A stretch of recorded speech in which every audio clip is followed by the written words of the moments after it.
Hi అండి. అందరికీ నమస్కారం. Welcome to my channel. ఈ వీడియోలో ఏపీ ప్రభుత్వానికి ధర్నా నోటీసులు ఇచ్చినటువంటి ఉద్యోగ సంఘాల సమాఖ్య ధర్నా షెడ్యూల్ ఇదే అంటూ ఒక వార్త అయితే రావడం జరిగింది. మరి దీని గురించిన పూర్తి వివరాలైతే వీడియోలో తెలుసుకుందాము. వీడియో అయితే ఎక్కడ గాని స్కిప్ చేయకుండా ఎండ్ వరకు చూసేటప్పుడు ఇన్ఫర్మేషన్ పూర్తిగా అర్థమవుతుంది. అలాగే వీడియో చూస్తున్న ప్రతి ఒక్కరు వీడియోకి లైక్ చేయండి ఫ్రెండ్స్. ఈ వీడియోని తోటి ఉద్యోగ పెన్షన్ మిత్రులతో అయితే షేర్ చేయండి. కొత్తగా మన ఛానల్‌ని చూస్తున్నవారు ఇంకా ఎవరైనా సబ్స్క్రైబ్ చేసుకోకుంటే వెంటనే మన ఛానల్‌ని సబ్స్క్రైబ్ చేసుకోండి. దీని ద్వారా నేను చేసే లేటెస్ట్ వీడియోస్ అన్నీ మీ వరకు రీచ్ అవుతాయి. ఇక ఆలస్యం చేయకుండా వివరాల్లోకైతే వెళ్ళిపోదాము. ఫ్రెండ్స్ ఇక విషయానికొచ్చినట్లయితే ఆంధ్రప్రదేశ్‌లోని ఉపాధ్యాయులు తమ న్యాయబద్ధమైన సమస్యల పరిష్కారం కోసం మరోసారి ఉద్యమ బాట పట్టారు. ఉపాధ్యాయ సంఘాల సమాఖ్య ఫ్యాక్ట్‌పో 18 కీలక డిమాండ్లతో కూడినటువంటి ధర్నా నోటీసును ప్రభుత్వానికి మరియు విద్యాశాఖకు అందజేసింది.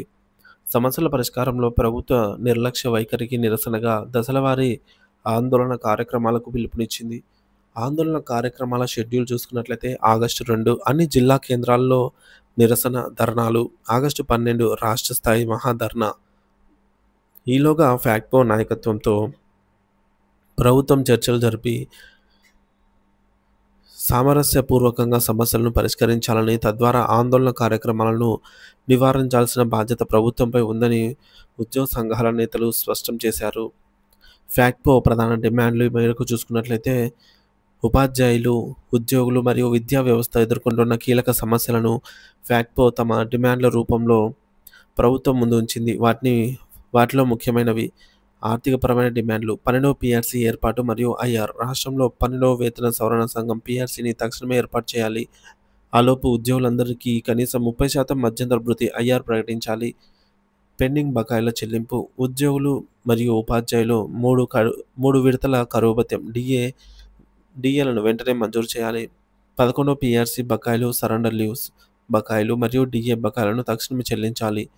రిటైర్మెంట్ ప్రయోజనాలు, పదవీ విరమణ చేసిన వారికి గ్రాట్యుటీ, కమ్యుటేషన్, లీవ్ ఎన్కాష్మెంట్ వంటి బకాయిలను వెంటనే విడుదల చేయాలి. జీతాల చెల్లింపు, ఇటీవల అప్గ్రేడ్ అయినటువంటి పాఠశాలల్లోని కొత్త పోస్టులను ఎంచుకున్న ఉపాధ్యాయులకు నెలల తరబడి నిలిచిపోయిన జీతాలను తక్షణమే చెల్లించాలి. రెండవది విధానపరమైన డిమాండ్లు, సిపిఎస్ రద్దు, ఓపీఎస్ పునరుద్ధరణ. కాంట్రిబ్యూటరీ పెన్షన్ స్కీమ్ సిపిఎస్ను పూర్తిగా రద్దు చేసి పాత పెన్షన్ విధానాన్ని ఓపీఎస్ను పునరుద్ధరించాలి. కేంద్ర ప్రభుత్వం ఏమో 57ను అనుసరించి 1 సెప్టెంబర్ 2004కు ముందు నోటిఫికేషన్ల ద్వారా నియమితులైన వారందరికీ కూడా ఓపీఎస్ వర్తింపజేయాలి. ఏకీకృత సర్వీస్ రూల్స్ సమస్యలను పరిష్కరించి విద్యాశాఖలో నెలకొన్నటువంటి గందరగోళాన్ని, అసంబద్ధతను తొలగించి జీఓఎంఎస్ నంబర్ 72, 73, 74 అమలు చేయాలి. అలాగే బోధనేతర పనుల రద్దు, ఉపాధ్యాయుల బోధన తప్ప మరే ఇతర బోధనేతర పనులను యాప్ అప్డేట్లు, సర్వేలు మొదలైనవి అప్పగించరాదు. అలాగే P4 కార్యక్రమాన్ని నిర్బంధం చేయరాదు. తెలుగు మాధ్యమం పరిరక్షణ, ఆంగ్ల మాధ్యమంతో పాటు తెలుగు మాధ్యమాన్ని సమాంతరంగా కొనసాగించాలి. విద్యార్థులకు పరీక్షలను తెలుగులో రాసే అవకాశాన్ని కల్పించాలి. అంతర్జిల్లా బదిలీలు, నిలిచిపోయిన అంతర్జిల్లా బదిలీల ప్రక్రియను వెంటనే చేపట్టాలి.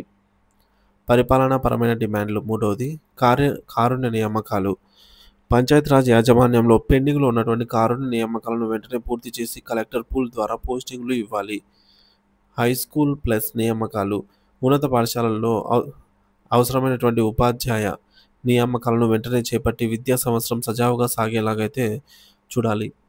పదోన్నతులు, గ్రేడ్ 2 పండిట్లు, పీఈటీలకు పదోన్నతులు కల్పించడానికి అవసరమైన సూపర్ న్యూమరరీ పోస్టులను సృష్టించాలి.